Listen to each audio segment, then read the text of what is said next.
What's up, guys? Welcome back to the channel. Mark here with the Better Mark. And unfortunately, I just recorded and uploaded, processed a full 15-minute video. And unfortunately, there was some technical issues and YouTube didn't accept it.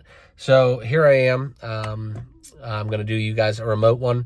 Apologies for this, but I had a full breakdown and actually was going to give some insight into with a spreadsheet I made for some of the numbers I use for total betting that I've been picking up on a trend recently. Okay, but let's just get into the 4 games that we're going to be betting. I'll just keep this one short and sweet, get you guys on your way. Unfortunately, I had a full video. Was fantastic. Talked about every game. Talked a lot about the All-Star game coming up. So we will have to touch on that tomorrow in my next video. So make sure you guys are all subscribed down below. Smash that like button. And please, leave your bets of what you'll be betting in this evening's contest down below in the comments box. Also, feel free to hop on over to the Discord. Join us there. It's totally free. Love seeing all the channel members as well in the chat over there. So I appreciate you guys, and let's get down into it. Okay, quick recap from yesterday: 2-2. We split it right down the middle. We took some Dodgers love, and it was 2-2 at one point. I had a chance to get that win at plus money, and unfortunately did not get the job done. So great matchup again between the Dodgers and Phillies.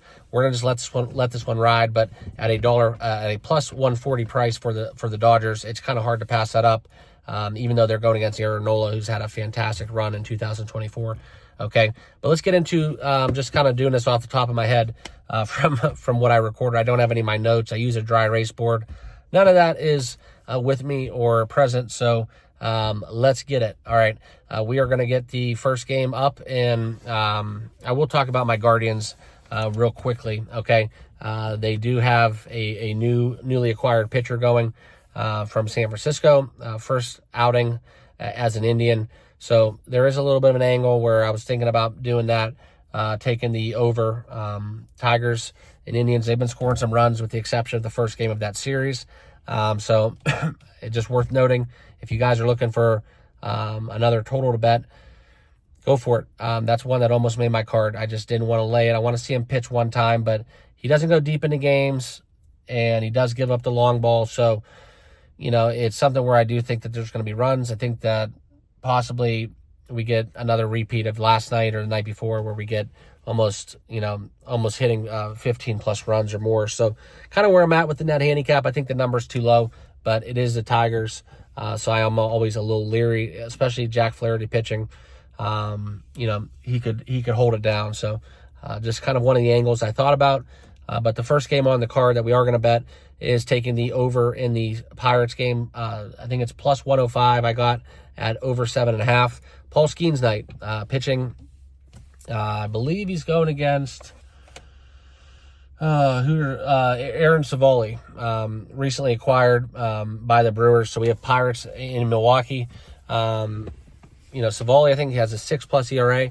So I am leaning towards that mindset. All right, so that's why I took the over 7.5. I know it's kind of a contrarian play, but it's also a public play to bet the Pirates when we do get a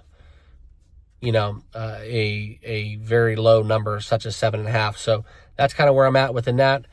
So we will be taking the over 7.5 in that contest. Also, the other bet that's going to make my card, I am taking the Giants money line at almost even money, minus 105. I can't really turn that down, so I am taking some Giants love. And something from the pitching matchup to being at home, kind of just a feel of it. I think Jordan Hicks is pitching. I just like the matchup. Let's take it. Let's take the Giants money line and get the job done on that bet. Okay. Definitely value in those first two, in my opinion, in terms of just straight odds. Okay. And then for my last 2 picks, we are going to put some nrfis together. And I always remind you guys, if you do bet no run first inning market, make sure you give a look to the first inning money line 3-way market as well. So if you do want to bet, say, a minus 120, no run first inning, you could maybe find a minus 125 for that first inning tie. I can't tell you how many numerous parlays and bets that got kept alive because I took that three-way tie and the first inning was 1-1 or 2-2. So always keep that in mind. But we will be taking the first line of action will be within, oh gosh, I'm drawing a blank now. It's the Chicago game. We will be taking Chicago. No run first inning. I think that we have two great pitchers going. Justin Steele, arguably Chicago's ace behind Imananga. We have him as well as Suarez for the Orioles. That's something we're 5-2 on the year, 2.4 ERA. The Cubs are kind of outperforming themselves in terms of execution and offensive output. So I look for a little regression here. I do like Baltimore in the game, but I'm going to be backing the no-run first inning in that contest, okay? And then the second one out there is the likes of the Seattle Mariners and the Los Angeles Angels, okay? We have a newly born cherry pop going on for the Angels pitcher, okay? Josh Kokanowitz, I think that's how you pronounce it, going against Luis Castillo. I like Castillo early on in the game. His velocity's up. You know, he does have a flat fastball, in my opinion, but within this first inning, I think he's going to be gearing it up there, playing out on the West Coast, you know, run the number up. I think he can get through the Angels lineup 1, 2, 3 pretty easily, and then we just got to hope for Kokanowitz to just kind of, you know, have that rookie luck. Just as long as he throws strikes, no one's seen him. There's no scouting reports. I think he'll be fine to get through one inning. So that's kind of where I'm at within that bet. So those are my 4 best bets. Astros, Marlins. Astros don't have a pitcher yet, but I am all on board and in favor of taking the Astros. -1.5 again on the run line. I think the Marlins are letting their foot off the gas a little bit before the All-Star break. So that's a little bit of a bonus pick. I told you guys about the over in the Cleveland game. I'm not going to bet the Diamondbacks-Braves game. That's a coin flip. If anything, I would lean towards the Diamondbacks with plus money. Also, I'm not going to touch Boston and Oakland.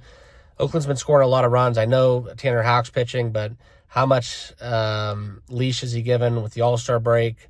You know, it's just kind of one of them things. So I just, weird things are happening. I've seen worse. I've seen crazier, but just seeing Oakland kind of score these runs in these last 2 games, it's kind of left me a little dumbfounded. So I'm going to stay away from that one. Okay. And then the other play we could make would be taking Hunter Green within the Reds. A little bounce back against the Rockies, but another weird spot. They got their butts basically stomped on by the Rockies. Rockies have been hot against the Reds. So that's kind of something where I'm going to stay away from those. So those are my 4 best bets. Appreciate you guys watching. Sorry that this video had to be done like this. It's kind of a buzzkill because I did have a really good presentation almost where I was showing you guys some numbers and stuff. So we'll do that another time, but appreciate you guys watching. Subscribe down below, smash that like button, and we'll see you guys in the next video. Good luck on your picks. Cheers.